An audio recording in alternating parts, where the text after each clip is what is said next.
బాగా చూసుకుంటాను మేడం రమ్మనండి అంటే ఎలా బాగా చూసుకుంటావు? ఈ 5 సంవత్సరాలు చూసుకోలేదు, ఇప్పుడు నువ్వు కొత్తగా ఏం చేస్తావు? ఇతను ఒక మట్టి ముద్ద. ఆ మట్టి ముద్దని వాళ్ళ ఇంట్లో వాళ్ళు ఎవరికి కావాల్సినటువంటి పద్ధతిలో వాళ్ళు మలిచేసుకున్నారమ్మ. వాళ్ళు మౌల్డ్ చేసుకున్నారు. ఒకరికి ఈ బొమ్మ కావాలంటే ఆ బొమ్మ తయారు చేసుకున్నారు, ఒకళ్ళు ఈ బొమ్మ కావాలంటే తను. అయితే ఇక్కడ ప్రాబ్లం ఏంటంటే ఆ సీక్రెట్ నీకు తెలియటం గురించి చాలా లేట్ అయిపోయింది. ఒకప్పుడు నువ్వు మలుచుకోవాలి అంటే కనుక ఫస్ట్ ఆఫ్ ఆల్ నేను అన్నాను చూడు, మొదటి రోజే నువ్వు బోల్తా పడ్డావు అని చెప్పి, అంటే ఇతను మారడు అన్నది కాదు, అతను చాలా మారుతాడు. ఎప్పుడు మారుతాడు? నువ్వు మలుచుకునేటటువంటి ప్రయత్నం చేస్తే ఆ మౌల్డ్ చేసేసుకుని మార్చేసుకోవచ్చు. అమ్మని అమ్మ స్థానంలో ఉంచాలి, భార్యను భార్య స్థానంలో ఉంచాలి. అమ్మ భార్యను గౌరవించకపోతే ఊరుకోకూడదు, అలాగే భార్య అమ్మని గౌరవించకపోతే ఊరుకోకూడదు. అది నీ ఇండివిజువాలిటీ. ఇండివిజువల్ సైకోథెరపీ అని ఒకటి ఉంటుంది మేడం. అంటే ఒక వ్యక్తికి తనంటే ఏంటో అనేది తెలియపరిచటం అనేటువంటిదే ఇండివిజువల్ సైకాట్రీ. అంటే కొద్దిగా అమాయకత్వంతో ఉండేటటువంటి వాళ్ళు, ప్రపంచ జ్ఞానం గురించి తక్కువ తెలిసినటువంటి వాళ్ళు, కుటుంబ వ్యవహారాల గురించి అంత ఆలోచించేటటువంటి వాళ్ళకి, ఇటువంటి వాళ్ళకి ఆ కౌన్సిలింగ్ ఇవ్వాలమ్మా. వాస్తవానికి మనం అందరం చేసేటటువంటి చిన్నపాటి పొరపాటు ఏంటంటే కనుక ఇక్కడ ఇతనితో మాట్లాడుతున్నాం, ఇతను కాదు. మనం మాట్లాడవలసిన వాళ్ళు ఈ రోజు ఇక్కడ కూర్చుని లేరు, రాలేదు. వాళ్ళని ఫస్ట్ మనం ఏం చేయాలి అంటే, మీ అబ్బాయి అంటే మీకు ప్రేమే, మీ బామ్మరిది అంటే నీకు ప్రేమే కాదనట్లేదు, కానీ వాళ్ళ జీవితాన్ని వాళ్ళని జీవించండి అనేటటువంటి రిక్వెస్ట్ మనం ఈరోజు చేయాలి. మీరందరూ అక్కడే ఉండండి. ఏ మనుషులు ఏ స్థానంలో ఉండాలి అన్నది మనం మేడం గారు మాట్లాడతారు రాజేష్తో ఫోన్లో. అది ఒక మాట మాట్లాడుకుందాం, అతని దగ్గర నుంచి ఒక వాగ్దానం తీసుకుందాం, అది రాతపూర్వకంగా కూడా మనం తీసుకుందాం. దాన్ని బట్టి ఏంటంటే అప్పుడు మీరు కొద్దిగా ఒక కాన్ఫిడెన్స్తో ముందుకెళ్ళచ్చు. అది నా ఆలోచన. నాగరాజు గురించి చెప్పండి. ఇక్కడ వీళ్ళ సమస్యలో తీసుకున్నట్లయితే ఇక్కడ నాగరాజు అనేవాడు అమాయకంగా మాట్లాడుతున్నాడు. అంత అమాయకుడు అని అనుకోవడానికి లేదు. ఇంటి దగ్గర బహుశా చిన్నగా హెరాస్మెంట్ లాంటివి కూడా చేస్తాడేమో అని డౌట్గా కూడా ఉంది. ఈమె కేసు పెట్టింది 2014లో కేసు పెట్టావు కదమ్మా, ఒకసారి ఇటీవే. ఏదైనా ఒక స్త్రీ ఒక పెళ్లి చేసుకుని తల్లిదండ్రుల్ని అప్పటిదాకా పెరిగిన వాతావరణం వదులుకుని నీ దగ్గరికి వచ్చింది, అవునా? కట్న కానుకలు అవన్నీ ఇచ్చామని చెప్పేసి ఇక్కడ కేసులో ఈమె రాసింది చూసారా? ఇక్కడ కట్నం ఇచ్చాము. ఎప్పుడు? 2 లక్షలు ఇచ్చింది మేడం. ఇప్పుడు ఎన్ని లక్షలు ఇచ్చింది కట్నం? 2 లక్షలు మేడం. 2 లక్షల కట్నం ఇచ్చింది. కరెక్ట్ గానే చెప్తున్నావు ఈ విషయంలో. ఇందులో తిను అదే రాసింది. అసలు సెక్షన్ 3 and 4 ప్రకారం కట్నం తీసుకోవడం ఇవ్వటం 2 నేరమే. నువ్వు పెరిగావు చక్కగా, నీ తల్లి దగ్గరే నువ్వు ఉన్నావు అన్న పుట్టినప్పటి నుంచి. కానీ తిను ఆడపిల్లలు ఏం చేస్తారు, వాళ్ళందరినీ వదులుకొని వస్తారు కదా నీ దగ్గరికి. అప్పుడు నీకు కొన్ని బాధ్యతలు ఉంటాయి కదా, తన్ని బాధ పెట్టకుండా, పుట్టిన పిల్లల్ని ఇబ్బంది పెట్టకుండా. మరి ఇప్పుడు 1.5 సంవత్సరం నుంచి ఆమె అంటుంది కదా విడిగా, నువ్వేమన్నా పట్టుకెళ్ళి ఇవ్వటం, నీ బాధ్యత నువ్వు నెరవేర్చావా? ఇచ్చిన మేడం. ఏమి ఇచ్చావు? నువ్వు దర్శకు పోయితే బట్టలు ఇప్పించిన మేడం. ఒకసారి బట్టలు ఇస్తే మళ్ళా బోనాల పండుగ బోనాలకు కూడా 5,000 ఇచ్చిన మేడం.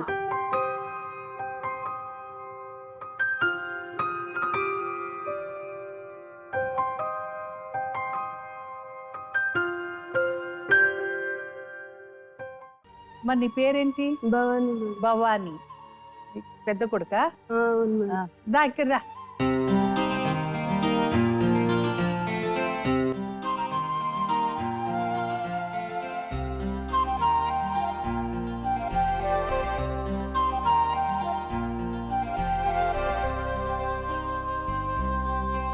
ఆయన పేరేంటి? రోహిత్. రోహిత్. చిన్న బాబు పేరేంటి? కోమలి. కోమలి. అమ్మాయా? కోమలి. ఎన్నో నెలలు? 3 నెలలు. 3 నెలలు అవుతుందా? సరే, ఈ బాబుని తీసుకుని అమ్మ బయటకు కూర్చొని నేను నీతో మాట్లాడతానే. ఏమ్మా? వెళ్ళు రాజా, వెళ్ళు, అక్కడ వెళ్ళు. భర్త ప్రేమించి పెళ్లి చేసుకున్నాం మేడం. ఎప్పుడు అయ్యింది మీ పెళ్లి? మే 12 అయ్యింది. మే 12. ఎన్నో సంవత్సరం? 2012లో చేసుకున్నాం. 2012 అయ్యిందా? సరే. ప్రేమించి చేసుకున్నాం. ఎన్ని నెలలు ప్రేమించారు? 1.5 సంవత్సరం. మీరేం చదువుకున్నారా? 5 చదివాను నేను. 5. మీ ఆయన 10 చదివాడు. మీరు పని చేస్తారా? పొలం పనులకి వెళ్ళేది. పొలం పనిలో ఈయన్ని చూసారా? అంటే మేనత్త కొడుకు, మా ఇంట్లోనే ఉండేవాళ్ళు. మీ మేనత్త కొడుకేనా? అయితే ప్రేమించి చేసుకున్నాక 3 సంవత్సరాలు బాగానే ఉన్నాడు. ఒక బాబు పుట్టిన తర్వాత కూడా బాగానే ఉన్నాడు. తర్వాత బయట టాపీ మేస్త్రి ఇతను. అయితే హైదరాబాద్ టాపీ పనికి వచ్చేటోడు నిల్వ మీరు పనికి. వచ్చారు అప్పుడు? నేను వచ్చి మా అక్క వాళ్ళ ఇంట్లో ఉన్నాను. అయితే అక్కడికి వెళ్ళిన తర్వాత అక్కడ ఒక అర్జెంటుగా ఇంటి దగ్గర పని ఉందని చెప్పి మా అక్క మా బావ నేను వెళ్ళాం ఇంటికి. మా అక్క 15 రోజులు అక్కడే ఉంది. మీరు? నేను అక్కడే ఉన్నా. ఇంకా అతను వస్తాడు కదా, నేను వచ్చి ఉంటాలే అక్కడే, మా ఇల్లు అక్కడే అయితే ఊర్లోనే. అయితే వచ్చి తీసుకెళ్తాలే, నేను వస్తలే, ఒక 6 రోజులు పని చేసుకొని అన్నాడు. సరేలే అని చెప్పి వెళ్ళిపోయాను నేను మా ఆయనతోటి, మా అక్కలతోటి. అయితే వచ్చిన తర్వాత ఒక వారానికి ఒక పనికి వెళ్ళి వస్తుంటే ఒక అమ్మాయి రైల్వే స్టేషన్లో కనపడిందంట. అయితే మా అక్క వాళ్ళ ఆడపడిచి ఫోన్ చేసి చెప్పింది, ఎవరు అమ్మాయిని తీసుకొచ్చాడు మేనగోళ్ళంట, వాళ్ళ మేనగోళ్ళంట, ఎగ్జామ్ రాయడానికి అని తీసుకొచ్చాడు అని చెప్పిందంట. ఆయనతోటి చెప్పేదంట. చెప్పేసరికి ఆవిడ ఫోన్ చేసి నాకు చెప్పింది. నాకు చెప్పేసరికి మా అక్క వాళ్ళు వెళ్ళిపోయారు వాళ్ళ ఇంటికి. వాళ్ళ ఇంటికి వెళ్ళిన తర్వాత మా అక్క ఫోన్ చేసి మళ్ళీ చెప్పింది నాతోటి, ఇటు మీ ఆయన ఎవరినో తీసుకొచ్చాడు ఒక అమ్మాయిని, మరి చిన్న ఎగ్జామ్ రాయడానికంటే వాళ్ళ మేనగోళ్ళంట అని చెప్పింది. చెప్పేసరికి నేను అప్పుడు బయలుదేరదామని రెడీ అవుతుంటే ఫోన్ చేసి నేను వస్తున్నాను అని చెప్పాడు ఇతను. చెప్పేసరికి సరేలే అన్న. వచ్చిన తర్వాత అడిగాను, ఎవరు అమ్మాయిని తీసుకొచ్చావు అంటే ఏంటంటే చిన్నపిల్ల రైల్వే స్టేషన్లో ఏడుస్తుంటే తీసుకెళ్ళాను ఇంటికి, వాళ్ళ ఇంటికి అంటే సరేలే చిన్నపిల్ల అన్నాడు అని చెప్పి వదిలేసాను. సరేలే అని చెప్పి వదిలేసిన మీరు తర్వాత అడగాల్సింది చిన్న పిల్ల అంట ఎన్ని ఏళ్ళు అని అడగాల్సింది. ఎందుకు అడిగితే 11 సంవత్సరాలే ఉంటాయి ఆ పాపకి అని చెప్పాడు. అడిగాను నేను అక్కడికి, 11 సంవత్సరాలు ఈయన ఎందుకు తీసుకురావాలి? అవన్నీ చెప్పట్లేదు. ఇంకా చిన్నపిల్ల ఏడుస్తుందంటానని చెప్తున్నాడు. సరేలే అని చెప్పి ఊరుకున్నాక పనికి వెళ్తున్నాడు. పని అంటే మళ్ళీ 2 పనులు చేస్తాడు. హైదరాబాద్కి వచ్చేసారు? హైదరాబాద్కి వచ్చేసారు. అక్కడికి వచ్చేసాడు విజయవాడకి. హైదరాబాద్ నుంచి విజయవాడకి వచ్చేసాడు. వచ్చేసిన తర్వాత ఎక్కడ పని చేస్తున్నారు? విజయవాడలోనా హైదరాబాద్లోనా? హైదరాబాద్ లో చేస్తున్నాడు, ఉన్నారు? విజయవాడలో ఉంటాం మేము. మిమ్మల్ని తీసుకురాలేదు? మళ్ళీ తీసుకురాలేదు. ఇంకా తీసుకురాకోకుండా వచ్చేస్తే సరేలే అని చెప్పి చిన్నపిల్ల అన్నాడని వదిలేసాను. వదిలేసిన తర్వాత రోజు పనికి వెళ్తా, రోజు ఫోన్లు మాట్లాడుతున్నాడు. ఫోన్లలో 200 300 బ్యాలెన్స్ వేసుకుంటాడు ఎప్పుడు. ఫోన్లో రోజు మాట్లాడుతున్నాడు అని చెప్పి ఇక నేను ఫోన్ నెంబర్ చూసి వేరే పేపర్ మీద రాసి అడిగాను, ఎవరు మీరు ఊకే ఫోన్ చేస్తున్నారు మా ఆయనకంటే. ఆమె అంటుంది, ఎవరు మీరు, నేను పెళ్లి చేసుకున్నాను అతన్ని, మీరెవరు అసలు, మీకేం సంబంధం, మీరు ఫోన్ ఎత్తారు నాగరాజ్ అన్న అబ్బాయికి ఇవ్వండి, ఫోన్లు మాట్లాడుతున్నాడు ఎవరిది నెంబర్ అని ఫోన్లో నెంబర్లని డిలీట్ చేశాను. పుస్తకం మీద నెంబర్లు రాసుకున్నాను. నేను చూడలేదు ఆ పుస్తకం. వెళ్ళిపోయేసరికి ఒక రోజు బట్టలు ఉతికేస్తుంటే పేపర్ దొరికింది. ఎవరిది నెంబర్ అని చూస్తే అదే నెంబర్ ఉంది. సేమ్ నెంబర్ ఉంది. అడిగిన తర్వాత నాతో గొడవ పెట్టుకొని ఒక వారానికి ఏమో వెళ్ళిపోయాడు చెప్ప పెట్టుకోకుండా.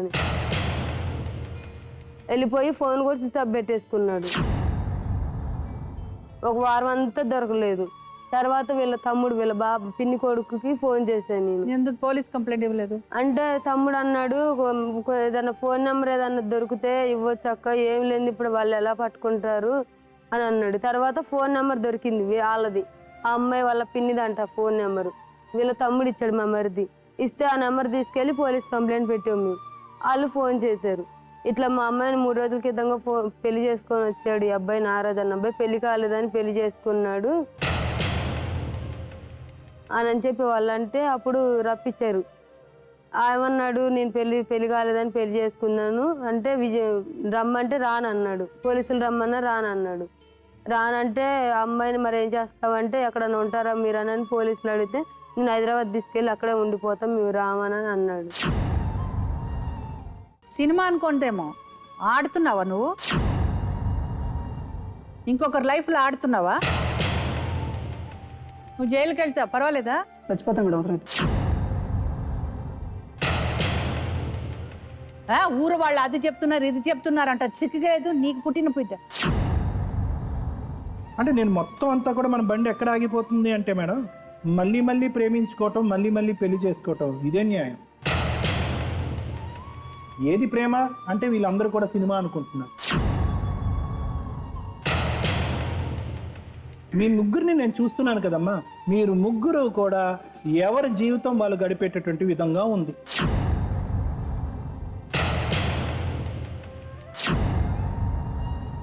ఈమైతే నీ మీద 494 బైగమీ కేసు పెడుతుంది. 7 సంవత్సరాల నుంచి 10 ఏళ్ళ వరకు జైల్లో వేస్తాను నేను. భవానీ కావాలా, అమ్ములు కావాలా? ఇద్దరు కావాలి సార్. నీకు ఎవరి మీద ఎక్కువ ప్రేమ ఉంది, ఎవరిని కోరుకుంటావు? అమ్ములు సార్. అమ్ములా? ఎన్నెన్ని కలలు కన్నాయి కన్నె కళ్ళు, అన్ని కళ్ళలై ఇచ్చాయి కన్నీళ్ళు. అయ్యో పాపం, ఇదేం శాపం. నీ ఆశల